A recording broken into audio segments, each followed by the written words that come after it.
Chef Nelson Herman, a Top Chef Season 18 contestant and chef and owner of Alamar and Sobre Mesa, is here with you today to share the story of his culinary journey through his cooking. Born and bred in Manhattan's Washington Heights in uptown Manhattan, Chef Herman worked countless hours in New York City restaurants, learning and incorporating his art with diverse flavors and techniques. He moved to the Bay Area in 2014 to open Alamar, a Michelin-recommended seafood spot in Oakland. It marked the first venture born from Herman's love and passion for creating art with his food. In 2020, Chef Nelson was awarded the coveted title of Chefs to Watch by Plate magazine. Chef Nelson is Dominican by heritage, and as an ode to his Latin American roots, he opened the Afro-Latino kitchen Sobre Mesa in 2020. I'm so delighted to welcome Chef Nelson this evening. Hi, everyone. This is Chef Nelson Herman. I'm really honored to be part of this. Thank you, Julie, and thank you to Dr. Larissa for the introduction and for the wonderful words. And also for the knowledge, right? Knowledge is a key to learning about something, to be able to absorb something that's out in the world and learn something new and something that you can possibly have purpose to help with. With cancer,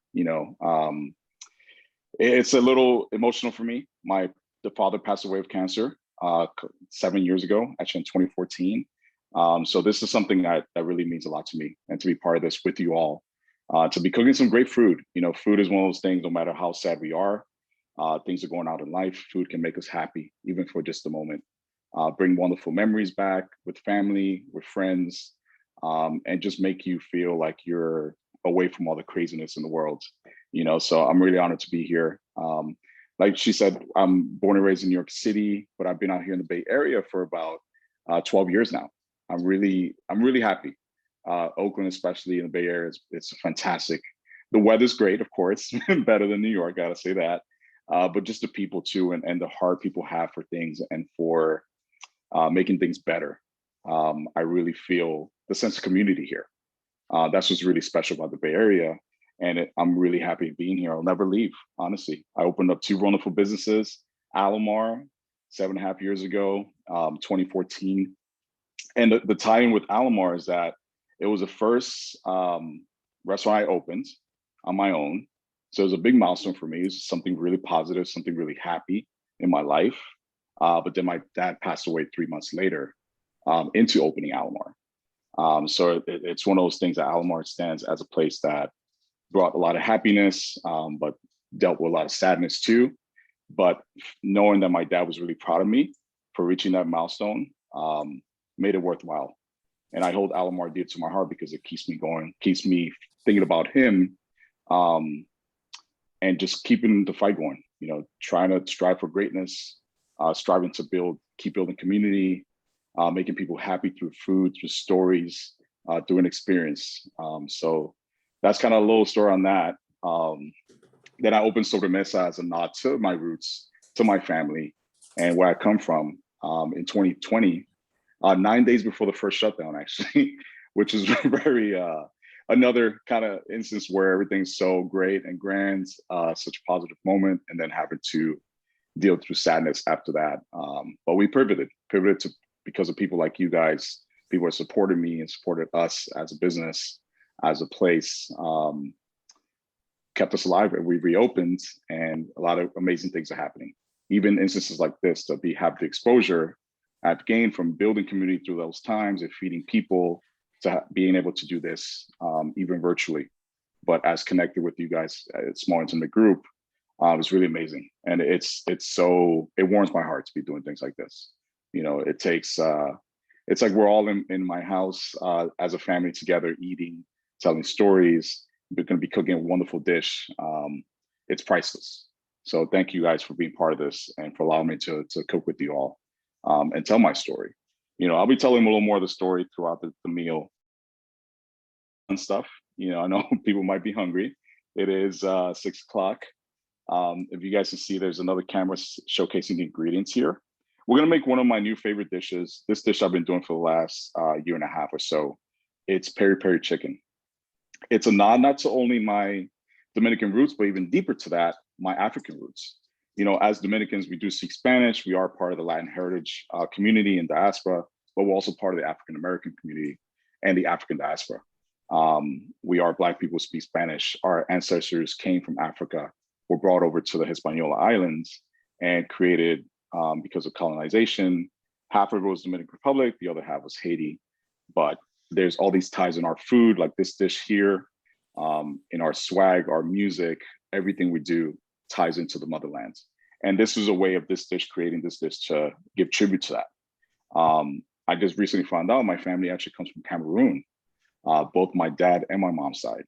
So it's super crazy how our history is so intertwined with us, with the slave trade and our continent there, the motherland, that things that we didn't learn as kids in school, we're finally learning now.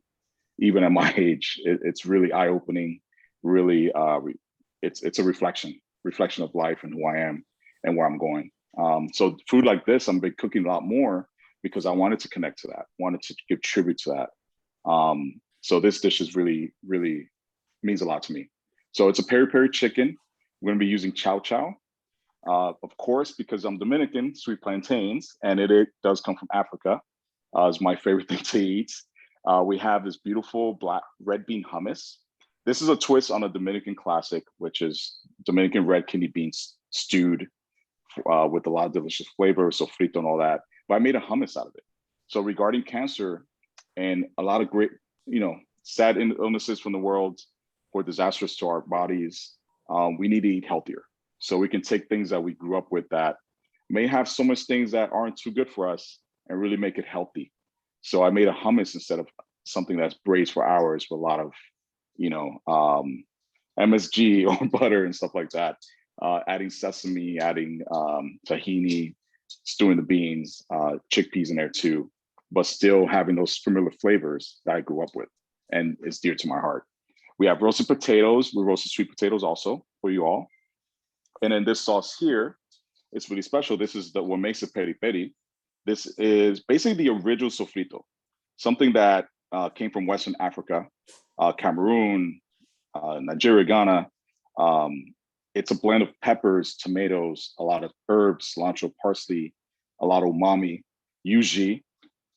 You can kind of see that. Make sure you open that. The umami factor usually is like preserved fish, preserved dried shrimp, things that give something such delicious flavor. And the term umami, we always tie into the Asian culture, but it actually also came from Africa. There's so much that's intertwined throughout history.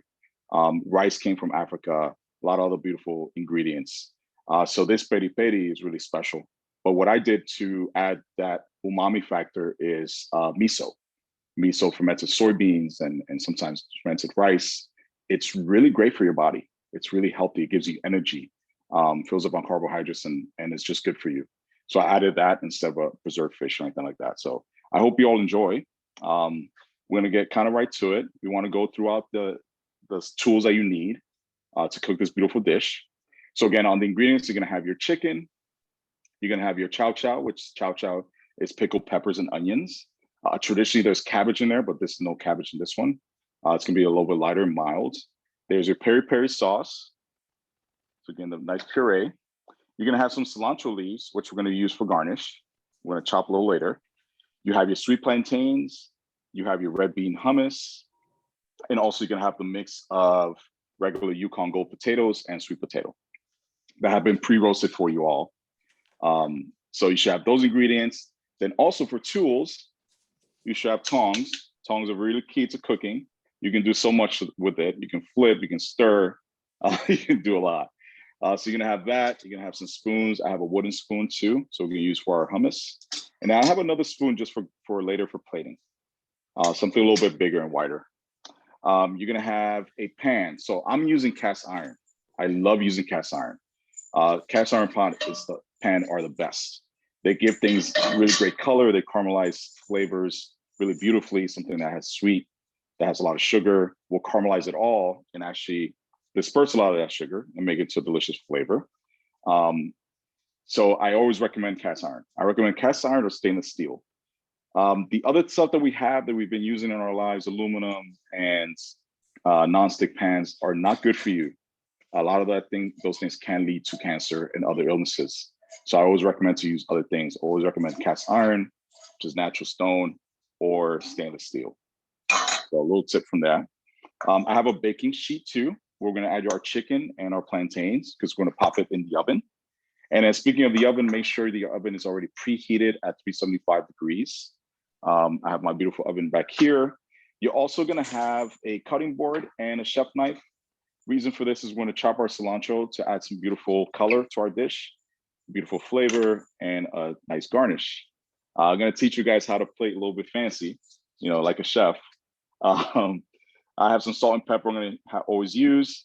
And whoever had the wine, please give it up to the wine group, one of our beautiful sponsors. Thank you so much for this beautiful wine from Imagery Vineyards. I'm gonna have it, I already have it open. This is not gonna be in the cooking, but we're gonna sip on this while we're cooking too. It's gonna be absolutely delicious. And then I also have some canola oil. Canola oil, grapeseed oil, oils like that are neutral, are the best to use for cooking and also for your health and your body. So I have canola oil I'm gonna be using. It doesn't burn fast, so I really recommend that. All right, perfect. So I have all these ingredients. Let's get to cooking. Let's have fun and tell some cool stories. So perfect. So I'm gonna get my towel. So my cast iron pan is here, and I'm gonna turn it on. You wanna turn on your heat to about medium low. And if you don't know where medium low is, go all the way down to the lowest possible point, and then go a little bit more, like think about 6 o'clock if your thing is, if your knob has only like half of it or so. So you want your heat at medium low. So go from low, go up a little bit more. Think about half an inch or so this way, and you should have that at that temperature. And we're gonna let our pan preheat. Preheating is very important. Preheating allows things not to stick to the pan. The reason why we always get nonstick pans, right, because we don't want things to stick. They tend to stick to other types of pans, especially stainless steel. But the trick is to let it heat up, reheat, or preheat a little bit, at least for 30 seconds to a minute. And I promise you, things will not stick to it. So you'll see. All right, so while this is preheating, we're gonna get our chickens ready. So each of you should have 2 pieces. So each of your servings will be for 2 people. If you want to just cook for yourself or something for another, we're gonna cook that. I'm gonna cook just 1 dish, so 1 serving, but you can also add your second serving. You're gonna have some fun with someone else. Eat delicious food. Perfect, so this is heating up. You're gonna grab your oil, canola oil, and I'm gonna measure out 2 tablespoons. I'm gonna show you a little trick. So tablespoon, like if I ask my mom or grandma about how much something is, what the measurement will be, it's always a little bit of this, a little bit of that. It's never the exact measurement. It's not in our vocabulary. So a trick with my kitchen staff, if I don't wanna tell them, they don't have time to actually measure something, is to see the roundness of the pan. So the pan is round, right? You're gonna go either clockwise or counterclockwise. You're gonna go half moon or full moon, or full circle, either way, whatever term you want to use. So for 2 tablespoons, you're actually going all the way around twice. 1 tablespoon will be once, 2 tablespoons will be twice. So I'm going to do that. Go 1, 2. I'm going to go 2 tablespoons in this pan. Now we're going to lift it up and you're going to coat the whole pan down. You just kind of swirl the oil around. And if you preheated your pan, you're gonna see the oils moving around really fast. That means it's already heating up really, really quickly. When oil is not hot, it's gonna move a little bit slower. Kind of think like silk with some kind of viscosity. So this is moving pretty fast. So I'm almost ready to start cooking. So again, little tip, always preheat your pans. This will speed up the process of cooking too. And we're gonna use our tongs. And what we're gonna do with the chicken, there is no skin on the chicken. So think about where the skin would be, and that side is gonna go down first. So I'm gonna go in. Got that beautiful sizzle sound. I'm actually gonna do 2 pieces. You gotta cook a little extra for my wife. She's here. And what I'm doing as a trick is I'm grabbing it and kind of moving it around when I put in the pan. The reason for this, again, to make sure it's not sticking, to show you all, you're basically letting the proteins cook and creating a barrier so it doesn't stick to the pan. There you go. So now what I'm gonna do, I'm gonna raise up the heat just a slight bit and go medium instead of medium low. So turn up your heat just slightly, and then you're just gonna let it do its thing. All right, everyone good? I have another monitor, so I'm able to see you all. So give me a thumbs up if everyone's cool. Awesome.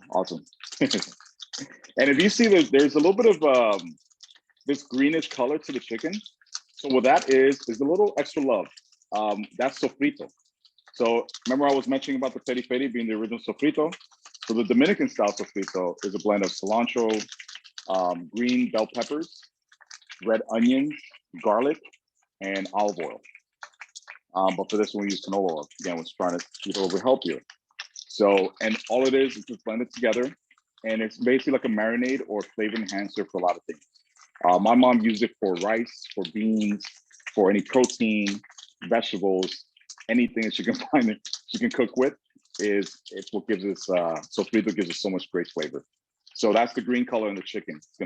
You can taste it even without the peri-peri. It's absolutely delicious. And then speaking to my mom about my mom's definitely one of the strongest people I know.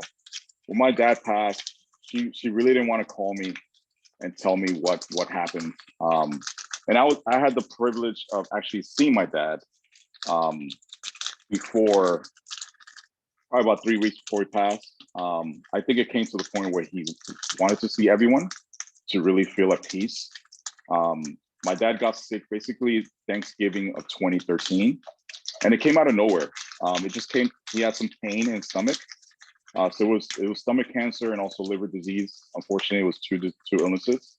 But it's one of those things when you feel something in your body that doesn't feel right, go to the doctor right away. Find out what it is, because you just never know. You know, my being Dominican and Afro-Latino, we're very prideful people. My dad was very prideful, so he thought he was okay. He thought it was just like gas, because his stomach started swelling a little bit and he felt pain. But it was more serious than that. I wish he would have kind of pushed his pride away and go see the doctor. But it's one of those things, especially when you're in a low-income family. Sometimes we don't have health benefits. We don't have resources to go see someone. So again, if you ever feel anything, go see a doctor. Just make sure you're okay. You know, it just never know. So he had a lot of pain in his stomach, and we finally did see the doctor. They found a tumor in his stomach, but no one knew if it was too late or not. It's one of those things that it seemed like he might have been okay, but needed chemo, needed surgery to take it out. But because he had liver disease also, it was really hard to treat. So it's one of those things where it's like, they asked him to eat healthier, exercise more, trying to see other natural things that can help better. So that's where food comes into the picture. You know, he started eating healthier, started working out more. But again, just the resources he didn't have of seeing specialists really kind of was a downfall. So it's always good to have those resources there for you all. But going into the cooking, now's a good time to flip the chicken. Flip it really slowly. A trick I have for this, if you have an oil and it's kind of flirting everywhere, you're afraid of it, you want to grab the pan and push it down like this. The reason for that is because all the oil goes to the bottom. So when you do flip something, nothing's going to splash on you if you're afraid of that. So I'm going to grab this chicken, flip that. Look how gorgeous it's looking. Look at that beautiful color. It's a nice crispy skin. So again, I'm going to turn on the pan and I'm going to flip very gently. All the oil's here, so nothing's going to splash on me. And now you're going to bring it down very gently. I'm going to cook the other side now. That's it. People like that trick? No oil splashing anybody, right? Imagine doing this, if I didn't know this trick on doing a quick fire, when you're moving so fast on Top Chef, you only have 20 minutes to cook. So you're moving so fast, you're trying to think of on your feet, thinking of a dish. last thing you need is oil splashing on you. So there's always little tricks you have to learn in order to be safe in the kitchen.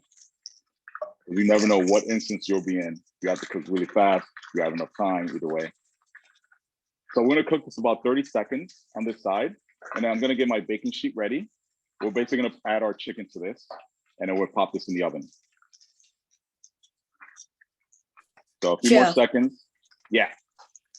do you add any oil to the baking pan or just put the chicken in the baking pan? Just put the chicken in the baking pan. You don't have to add any oil. Thank The you. chicken, everything has cooked already, so nothing's gonna stick to this. Okay. And we're basically heating it up the inside. It's already fully cooked. If we're cooking it from raw, then you do want a little bit of oil inside the pan. So it has more of a chance to cook all the way through. Thanks, Chef. Of course. All right, 30 seconds passed. So let's grab this. Go super gently. Again, if you're afraid of the oil, be sure to turn off the heat. Turn off the fire. Have your baking sheet really close. You can do two things. You can either go straight from there, or you can grab your pan, do the little trick I showed you. We're having the oil all the way down, and then grabbing your chicken. Give it a little shake. So not too oily. Putting it right in your pan. There we go. And what we're gonna do actually, so I'm teaching you a way to kind of use the least amount of tools and equipment in your kitchen. So again, if you have kids, you have family, and you don't like to have such a big mess and have too many things you have to wash after, there's always tricks you can do. So what we're gonna do, we're gonna let this sit here. We're gonna use the same pan to caramelize our plantains. So I'm gonna leave this right here with the same oil because that's beautiful flavor from the chicken itself. And I'm gonna turn on the heat again, and we're gonna go low, all the way low. The reason for this is because our plantains, I really caramelize it for you, but we're gonna add a little bit more color and it's gonna get a lot more flavor. So make sure you have plantains. You have 4 pieces on your side. I'm only gonna use 2 on mine, but be sure to cook all 4 if you like. All right, so I'm gonna put this in really gently. You're gonna hear that beautiful sizzle sound.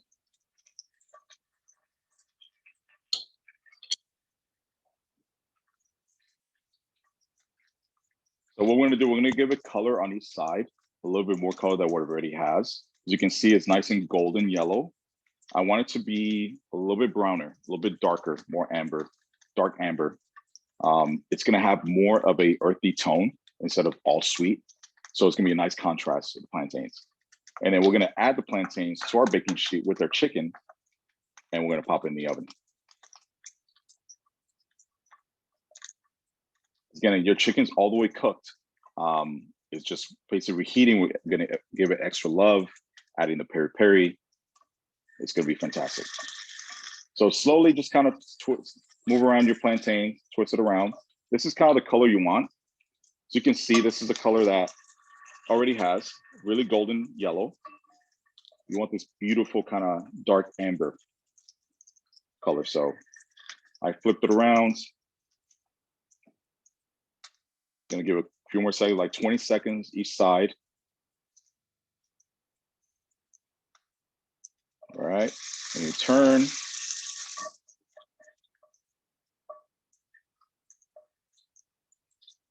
Perfect. Again, 20 seconds on the next side. We have one more side to do, and we're all good to go. Right into the oven. Make sure your ovens have been preheated. Remember, 375, whether it's convection or a regular oven, doesn't matter on the temperature. 375 is a magic number. All right, we're gonna flip again. How gorgeous it's looking.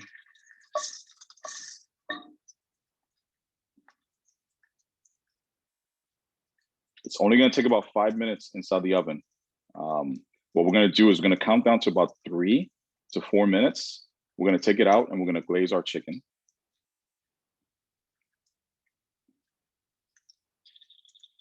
All right, perfect. So plantains are ready. Again, do your trick I just showed you. Put down your pan. Make sure the oil goes all the way down to one side. And shake a little bit of the oil off, put it right in your pan. So you can see we've just been using the same 2 tablespoons of oil. We're not adding anything more. We're not cooking oily in any way possible.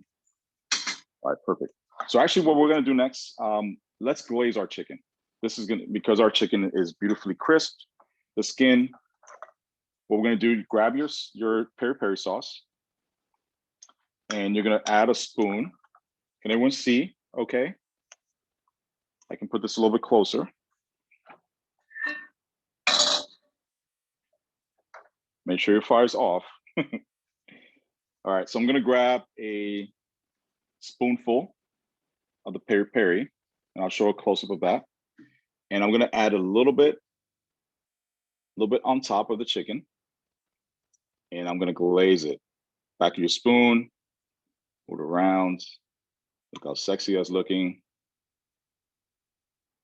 Bam. Gonna grab a little bit more for the second chicken if you're doing both. And be sure to taste the peri-peri. Tell me what you think.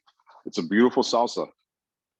Actually goes really well with just eating some chips or some green fried plantains. All right, so second chicken, just gonna glaze. There you go.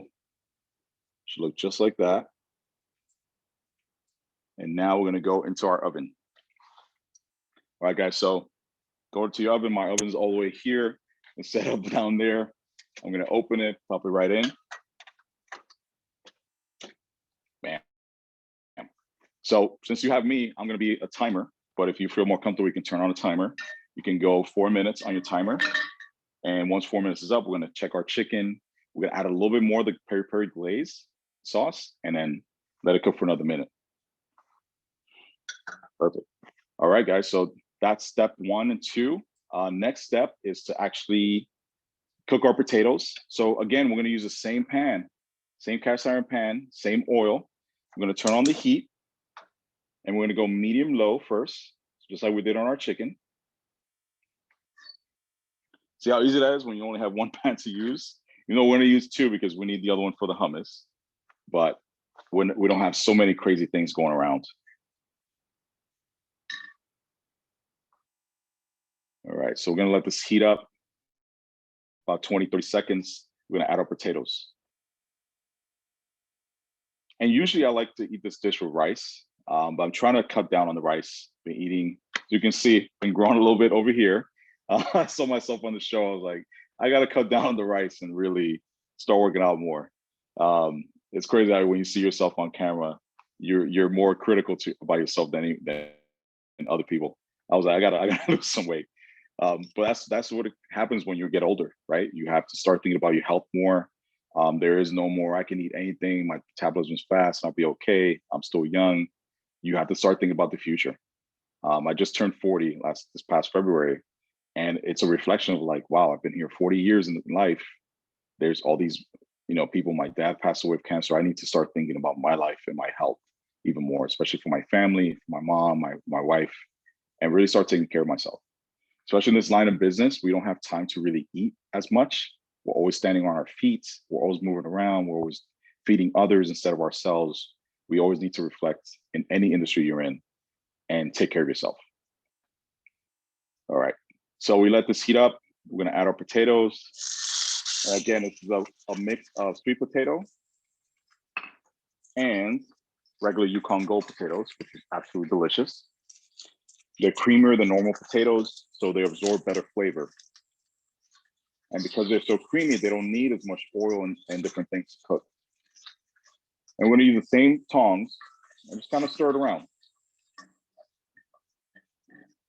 Yeah, these potatoes have been cooked for you all already, but what we're gonna do is we're actually giving it color and we're gonna just give it love.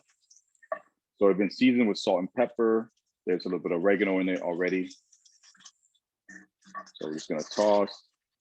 You can always make sure you have a towel using, there's hot handles or one of these, little gloves that are good for the home. All right, so one thing you can do, you can stir with this. You can also shake your pan like this and keep kind of stirring around. Now what we're gonna do, we're gonna raise up our heat a little bit more, just like we did our chicken. Let's go up to medium. Because I want some nice color on these potatoes.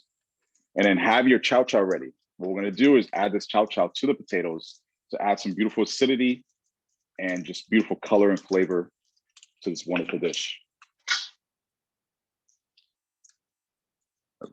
So yeah, going back to my mom she didn't want to call me and tell me about my dad because she knew what situation I was in. I just saw him. He seemed okay when we saw him. You could tell something's off. And that's a sad thing when because of the timing that happened when he got sick in Thanksgiving, and then his next year, summertime, never got to see him in between because they always kept telling me he's okay, he's gonna be okay. He's gonna fight this. He was a very private person, very prideful again. They didn't want anyone to know he was sick. So, and because he knew I was opening my first restaurant and was going through all this pressure and stress from doing that, he didn't want to add any more stress. So more of that part of the story is always check up on people. No matter, even though they're saying everything's okay, if you have a feeling that something's not okay, check up on them, go see them in person, and make sure you're there to comfort people and to support no matter what.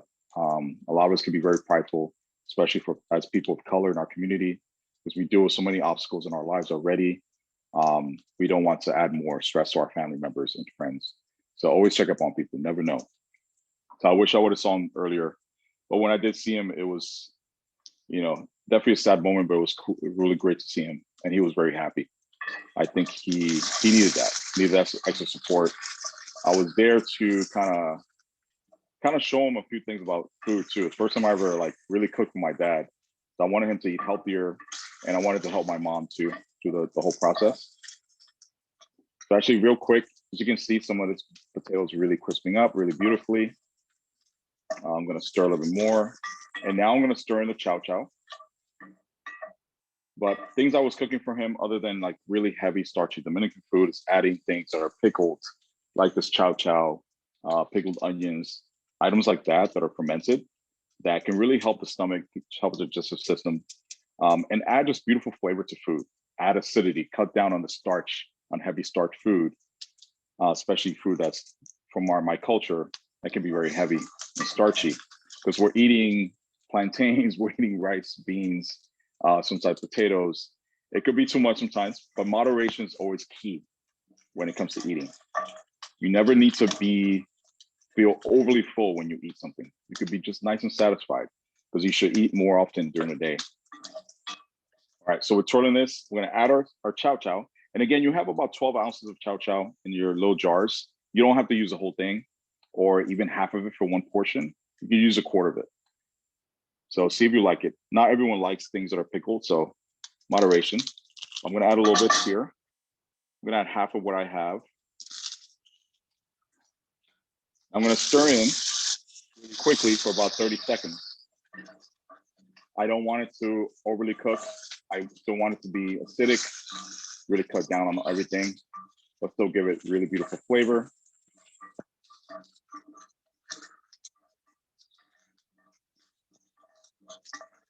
All right, 30 seconds almost up. Look how gorgeous it's looking. You guys smell that aroma? Isn't that beautiful?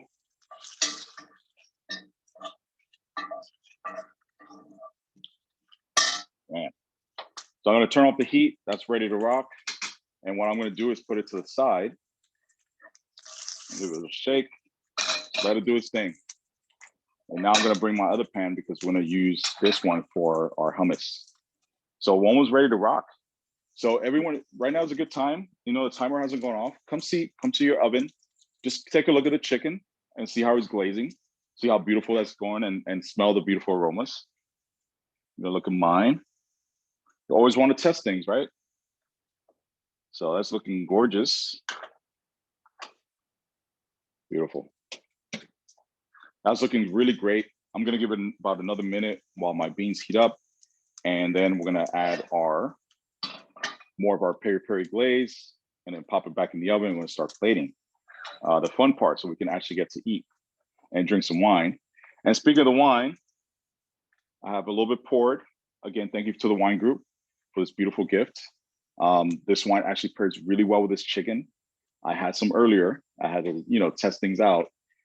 It's fantastic. So cheers to you all, whoever has their wine.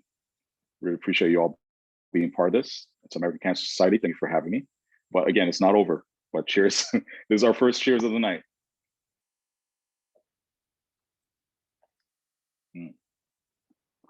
That's delicious.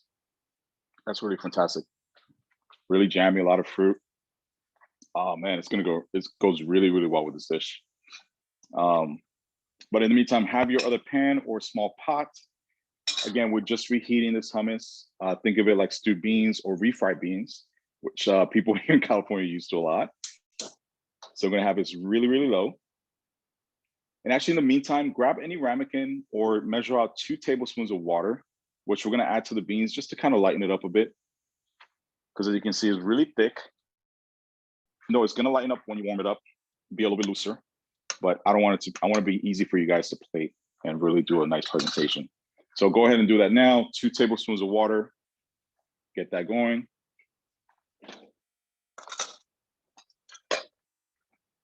You have like a little ramekin like this, these are great. They're already measured at 2 ounces. I mean, 2 ounces, but 2 tablespoons, it'll be half of that.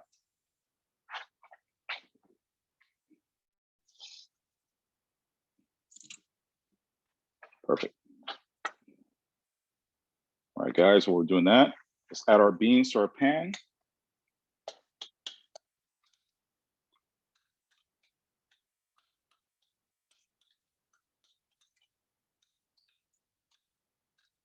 So what these beans have is sesame paste, things you will find in hummus. It has lemon, zest, and juice. Also add a little bit of chipotle. I love, because of coming to California, I've been really enjoying just little levels of heat in my food. In New York and being Dominican, we don't really eat spicy food or anything that has a little bit of heat.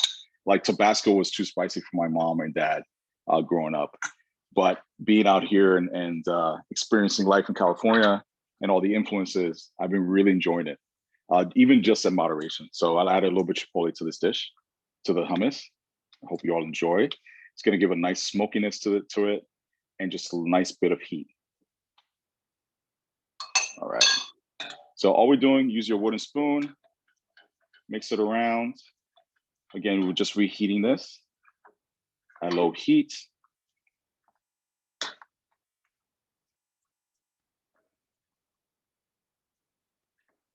Perfect.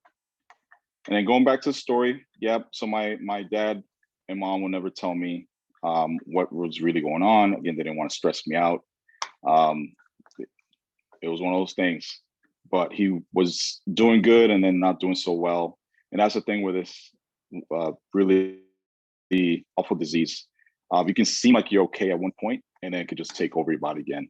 So you really have to take care of yourself and have your support around you at all times in order to survive this thing. Some people go into recession and then, the cancer comes back. So you just never know. So it's really key to change your lifestyle, eat healthier, work out more, just be in a happy state, having the right support staff around you in order to fight it. You can never stop fighting. You should always keep fighting. All right, so I'm kind of mixing this. Yeah. Should the hummus still be thick or should it be a little looser? We're gonna get it looser. So now we're reheating it for just about 30 seconds to a minute. Now the water that I asked for the 2 tablespoons, we're gonna add this to it now. Oh, I add my water first. You did? That's fine. That's fine. So if you feel like it's too thick, you can always add a little bit more.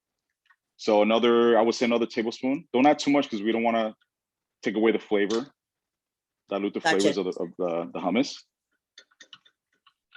So I'm gonna mix mine, get it nice and hot. The reason I'm adding the water kind of more at the end is because if you add at the beginning, usually it will just kind of dehydrate itself and things will just get thicker.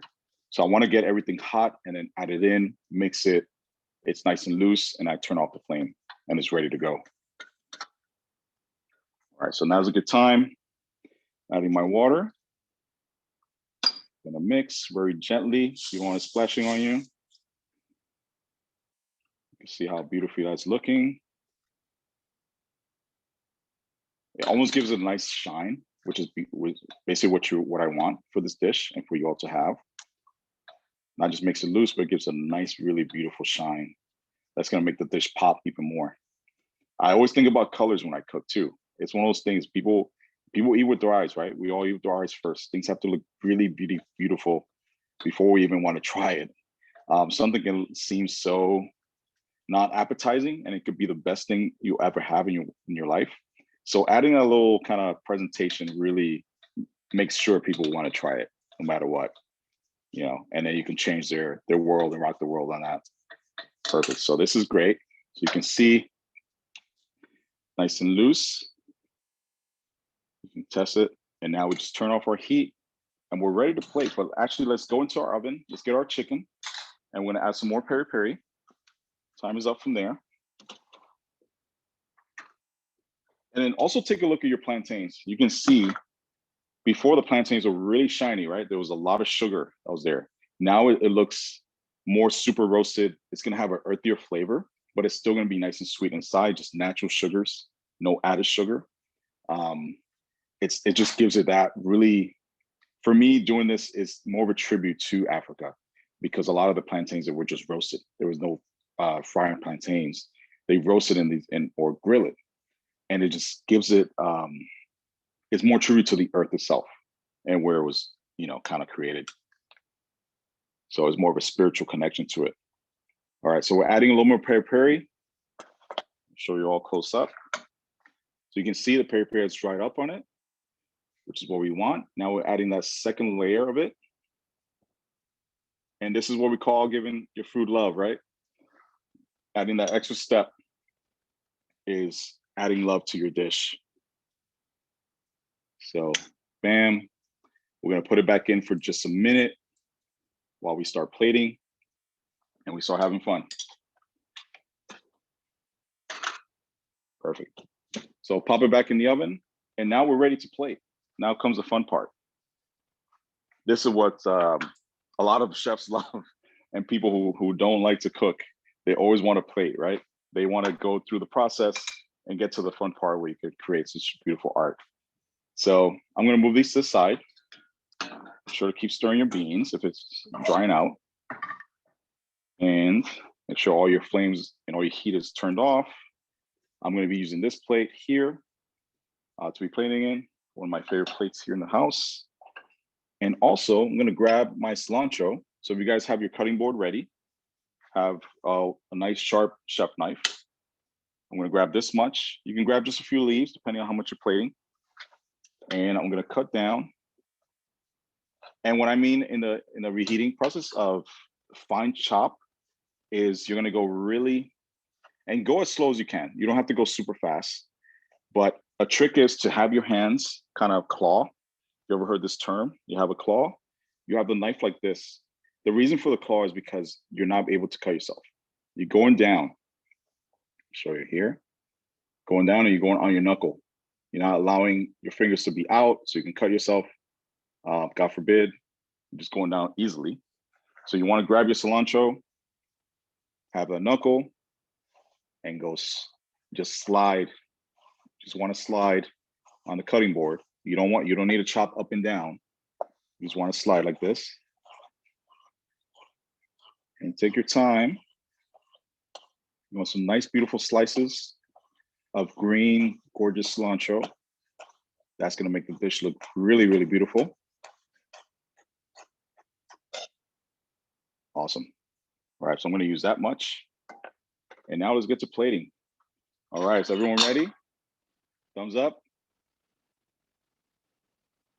Ready to rock? Perfect. All right, let's do that. So first thing we're gonna do is grab our hummus. It's gonna be the first thing we're gonna do on our plate. Let me add. So I'm gonna put my plate here so everyone can see it. First thing we're gonna do is add our hummus, put it right in the middle. Depending on what shape plate you have, always start right in the middle. And what you're gonna do is you're gonna use the back of your spoon. Sorry, hopefully no, thank God no one was there. You're gonna use the back of your spoon, put it down right in the middle of the beans, and you're gonna swirl, do like a circular motion. You can go counterclockwise, just slowly you can see the beans are gonna start expanding. And I'm not moving it too much. I'm staying right in the middle, just going around, circle until I want it to the perfect spot. And that's about it. Bam. Like that little trick. That's a nice, we call it full moon on a plate, on a dish. So you can see it kind of expanded itself really beautifully. So next step, I'm gonna grab my bigger spoon and I'm gonna put my potatoes in chow chow right in the middle, just like that. So again, we put our beans down, putting our potatoes, and this is very reminiscent of rice and beans, which I grew up on and my dad really, really loved. That's what he wanted to, during kind of his final days, wanted to eat things that he really enjoyed in life. He kind of knew, you know, that he was either going to survive or not, but he wanted to be happy. And it's one of those things that we have to allow people to be happy in their lives, and really enjoy themselves, but be there for support. Bam, so I put it right in the middle, as you can see. And now, how gorgeous it's looking. See all the beautiful bright colors. You got the beans in the bottom. Now what we're gonna do is get our chicken. So go into your oven, get the chicken out and plantains. Let's take that off. And you're gonna have this, beautiful. So now the same tongs you're using for cooking, you can use this for the plantains, just to help. Look how gorgeous is looking. So I'm gonna put one here. So I'm gonna do two sides. I'm gonna do the left and right. I'm gonna have one plantain here. And you wanna push it down a little bit so it doesn't move. You don't wanna ruin the rest of the presentation. Grab the other one and go on the other side. Just gonna hold everything together. See what I'm doing? I'm putting it very, very gently. I'm pushing down, making sure it doesn't move. You can always shake your plate a little bit to make sure it's in the right spot. There you go. So you can have this beautiful view. And now we add our chicken. Again, one chicken per order. It's gonna be right in the middle. And as you can see, I have my plantains here. So you're looking at it facing up and down. You're gonna put your chicken just kind of diagonal. Think 2 o'clock. So you can still see the plantains. You wanna see every aspect of the dish. And the thing with plating too, and this is where the tricks come from, plating with heights really makes something look even more beautiful than what it is. Especially a dish, makes it look more iconic, more in your face, where it's more mouth-watering. So as you can see, look at the height on that dish, because we started building up. You can see all the beautiful ingredients. See the beans, you see the potatoes, everything there. And now let's add our garnish. So cilantro you cut. Let's put it right. Let's kind of sprinkle around. If you love watching Emerald in the past, you can do your Emerald. You can hit it with the BAM. It's always about having fun with food. And then also another little trick I'm gonna do, let's grab the spoon.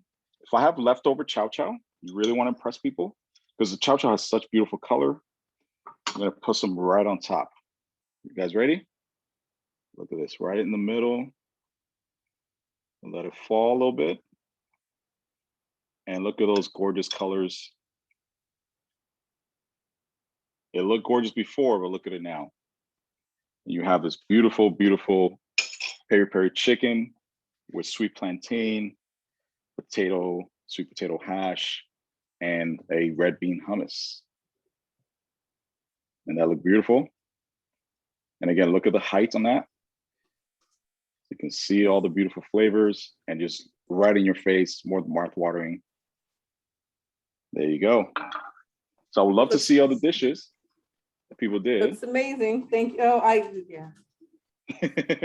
This is a little spicy for me, so I had to Wonderful. Thank you. Gotcha. I had to tailor because it was a little spicy for me. Got it. So chef, what do you do if it's a little spicy? What do you suggest? So if it's a little spicy, add less to the dish, but also you can add the muted like water or some kind of broth to kind of lighten it up. So if you're doing chicken, you can use a chicken broth to really add flavor, but also lighten up on the spice, or just regular water, which is a necessity in our bodies, to kind of mute it down. Got it. Thank you. Of course, of course. Let's see. How's everyone's dish? Is everything looking good? Everyone should Yes. show you the dish. Everyone should bring it to the camera and show you how they did. Thank you for sharing your story as well. No, thank you so much. Thank you so much, Chef Nels. This is incredible. I'm here moderating, but I'm like, I wish there's a smellometer so I can get in all the food. Chef German, that was awesome. Yeah. Thank you so much. Thank you, sir. Appreciate you. Right here, I'm gonna have another sip of wine, and just look how beautiful that wine looks right next to this beautiful dish. So cheers to you all.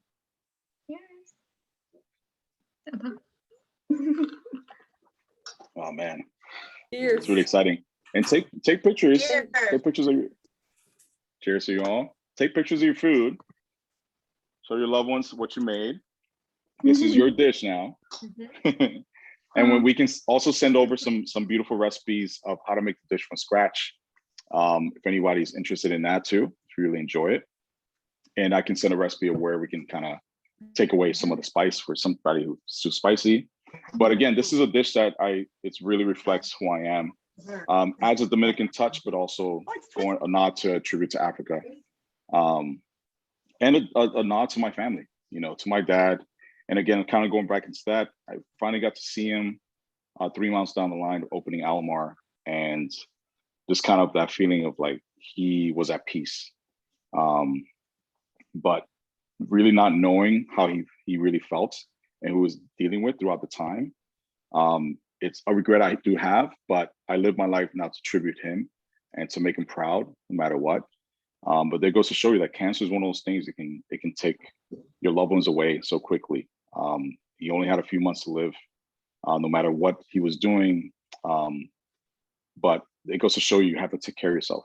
You reach a certain age, you have to think about your body, you have to think about your future, about eating healthier, doing more exercising, and just living life to the fullest. He never got to see what I've been doing, my restaurants, but I know he's watching. And I think he definitely always feel him around anything I do. And my mom's still around. She's doing amazing now. Still definitely very sad about him, but she lives her life to kind of tribute him throughout, and is there to really educate people on the illness, on cancer, and on kind of taking care of family, and always knowing that if something seems off, always go and check yourself out. Take care of yourself. Have a support staff around you to be there for you no matter what. So that is my story. As you guys know, a lot of amazing things have happened recently with opening my businesses back up, things going well, being on Top Chef, but also what we did throughout the pandemic was really even more special than that. We fed a lot of people, we fed the homeless, we fed health workers. We're still feeding the needy in East Oakland through East Oakland Collective. It's always about building community, always about doing things for people in need, no matter what they're dealing with. It really warms your heart, but also it's for me is a sense of purpose.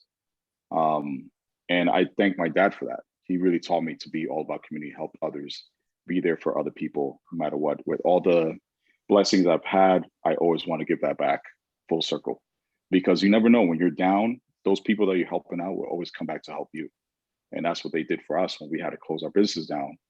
People we built out throughout the past and gave back to, came back and supported us when we were down. So that's one thing, always be there. Always think about community. It's a special thing. But definitely want to thank American Cancer Society for all the work they do. The work you guys do is amazing. Let's keep fighting together. Let's keep educating people on all these bad things that are still around. COVID has kind of put a shadow on a lot of other things that are killing us, like cancer. But we should never forget about that. There's still people who are dying of it and have died of it throughout these years. And they're not getting any recognition or any tribute, and they should. But definitely check out our auction through eastbaygala.org. Thank you to the Wine Group, American Cancer Society, and thank you so much for letting me be a part of this. You are amazing. All of you are. The work you do is fantastic, and I'm here for that. So I appreciate you all. Yes. Chef, you are amazing, and you are a gift to our community. So I just like to personally thank you for all that you continue to do, and know that your father is very proud of you. And thank you. We're the ones that are getting to share in your blessing and his blessings too. Thank you so much. That means a lot to me. I really appreciate that. Thank you. That that brings tears to my eyes and a joy. So I really appreciate those words. Thank you, Chef. I agree 100% with what Cynthia said. And I know you all are finished with your meal, but I do want to open up for Q&A. Real quick, if you give us 4 minutes, is that okay? No, of course, I'm here.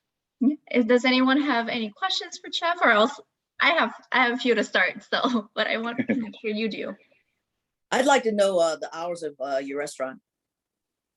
So for Alamar, we're open Wednesday through Sunday, and we open at 5 o'clock every day, except Sundays we open at 3, and we're open till 9 o'clock. We do takeout through to DoorDash. You can always get our food through there. This dish, kind of variation of this dish is on the menu. It's slightly different though, of course. So you can get that if you really enjoy it. And then Sobremesa is open Thursday through Sunday, 5 o'clock to 1 a.m. So Sobremesa is more of a cocktail bar. I really got into the whole cocktail scene recently. The last few years, I was kind of forced to be behind my bar at Alamar at one point, had nobody else. And I really enjoyed the fact that creating drinks, whether it's alcoholic or not, is an art form, but also having the time to interact with my guests and people coming to support me at Alamar was really special. So I wanted to build a place that reflects on who I am and my roots and really give tribute to the whole African diaspora. Like we really specialize on a cuisine that I call it Pan-African, that gives tribute to everything there, whether it's a spirit and things that you're tasting in the drinks, the food, the ambiance, the music, everything reflects a tribute to the motherland. So sobremesa is really special. And the term sobremesa actually means over the table. In our culture, that's what we do after our meal. So kind of what we're doing now, we just cooked, hopefully some of you are eating. After the meal is when we really get to connect more because our bellies are full and we're happy. We're in a happy place when we're more open to absorbing what somebody's telling us, and we're more better listeners. So sobremesa is that time to really connect us as a people. So that's what we're all about there. So definitely check us out. And again, since there's a cocktail bar for 21 and over only. So if you have kids, leave them at home and come have fun at sobremesa. But Alamar is definitely more family friendly. We love cooking for kids too and families. It's really special when you get to see that. Our family really enjoy themselves together. Thanks. Nelson, what is your favorite cocktail? My favorite cocktail, it's a great question. There's a lot of them, but I think the one that really comes to my mind is The Last Word, if you ever had that. It's a wonderful gin cocktail that has green chartreuse, lime juice, maraschino liqueur. So it's like cherry, herbal, botanical, and just refreshing. So if you never had The Last Word, try The Last Word. It's really fantastic. It's one of my go-tos. They have that at the restaurant. We do. Yes, we do. Okay. I have a question. Can I ask a question? Yeah, go ahead. Chef German, regarding your plating here that you created and what I hear is jerk chicken, what would be the difference? So jerk chicken is a blend of different spices. So jerk chicken is definitely Caribbean. So it's kind of in the same realm, but jerk chicken will be a little bit spicier, but using like allspice, nutmeg, those kind of really kind of herbaceous spices that are really strong in aromatics, and brown sugar. So it's like spicy, sweet, very botanical, very herbal, and it's usually grilled. The real jerk chicken is always on the grill when they make in Jamaica. We tend to have it here more baked or roasted, but having a really fantastic, authentic jerk chicken, it's one of the best things in the world. But you can definitely have it with the same ingredients, the sweet plantains, the potatoes or rice, and some beautiful red beans. It's absolutely fantastic. But again, this is taking it more to the African side than keeping it Caribbean. Yeah, thank you. I really enjoyed it. Thank you so I have much. another Thank you. I have another question. Is that okay? Hon? Yeah. I'm one person, but I cook both of the chicken breasts or the chicken. Am I able to freeze this or not? You can. Yes, you can. Definitely be able to freeze it. You can just reheat it again the same way we did in the meal. Make sure it's fully defrosted before you do that, because when you freeze things, it absorbs water. Okay. Because of the icicles. So you don't want things to kind of pop on you, especially the trick I showed with the oil. If Yes. something has a lot of water, it's going to splash everywhere. So always definitely use that trick to be very Can I do careful. that with the plantains also or not? Yes. Yes, you can. You can. Okay. Thank you, Chef. Of course. Of course. My question is more so on your concept of art, because you said, like, do you look at ingredients and be like, I know exactly what I'll make with the ingredients, or does it come to you naturally, or you pull on inspirations from the past? How does that work in your mind? That's an amazing question. For me personally, as long as I've been in the business 22 years, it always comes from inspiration. I think when I was younger and because that's the thing with this industry, we were always forced to always think that the only cuisines out there to be a fantastic chef was to cook either French, Italian, or Spanish.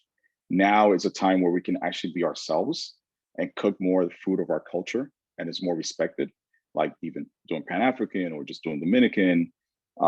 It's food that was always seen as cheap food and things that should be only cost a certain amount of dollars. And now it's as food you can actually cook with quality and cook with techniques and be just gorgeous and beautiful, things that a lot of us grew up with in my community. And it's always about inspiration for me now. Like I can tend to kind of experiment with things and come up with some crazy ideas. But when you think about a crazy idea, there's no real connection. You're just hoping for it to be either gold or bust, right? When it comes from inspiration, there's more love with it. But when I cook it, because I'm coming from a memory or something that just really, really inspired me, you're telling a story. That's one thing I've learned throughout my career is that you have to tell stories with your food. That's how you guys as guests really connect with us as chefs. And you feel what we're feeling and what we're trying to achieve and portray with our food. So for me, it's always about inspiration, always about telling a story with something. Like again, with this dish is telling a story of something like the Peri-Peri style. I really learned that actually on Top Chef. If you've seen the show, there was a Pan-African challenge we did on episode 3. That was a huge reflection for me. When I had the Senegalese food from Senegal, it was like I was eating my mom's food. Like I knew there was always ties for us through Africa, but never that much. And when I was tasting that food, I was like, my mind is blown. This is where my people come from. There's this connection. Now I see how truthful everything is about history, because a lot of us didn't learn about that growing up, especially New York. It's such a massive city. The schools never taught us about the slave trade and how everything is so intertwined, and all about these foods and everything, how it really comes to connection with Africa. And when I had that the first time in that food, I was like, this is my purpose as a Black chef, as a Latino chef, of telling the story of things I grew up with, and even deeper to that, to my real roots, and showcasing and telling a story with the food. Because with food is the one thing that really brings people together, and it opens up people's minds to learning about a different culture. Sometimes we think about a culture and we're like, oh, I don't like that. I don't like the way they do things. But we really enjoy their food. You're more open to learning more. You're like, okay, their food is delicious. I want to learn more. There has to be more to this culture. I want to learn it. So for me, it's always about inspiration. I think that is a perfect note to end this evening on. So I want to give a very special thank you to you, Chef Nelson. so much, everyone, for attending and for your time this evening. We hope that you enjoyed the food and the conversation, and we're so grateful for your generous support of the American Cancer Society. A huge thank you to some of our special supporters who made this evening possible: the Wine Group, Alamar Kitchen, Sober Mesa, and KTVU Channel 2 News. And most importantly, thank you so much to Chef Nelson for sharing your food and your stories with us. Cheers. Thank you so much. Thank you all. Appreciate you all. Thanks so much. And let's Thank you keep for helping me even make a good dinner. So thank you. beautiful. Beautiful. So we're here for Have a lovely evening, everyone. And please don't forget to bid in our silent auction. Thank you. Bye-bye. EastBayGala.org. Check it out, okay? Yes. There's a special gift through that you can get for a dinner for 4 at Soda Mesa. A special dinner made by me. There you go. Get it, Cynthia. All right. Have a good one. Thank you. All right, Good night, thanks so everyone. much. Appreciate you all. Take care.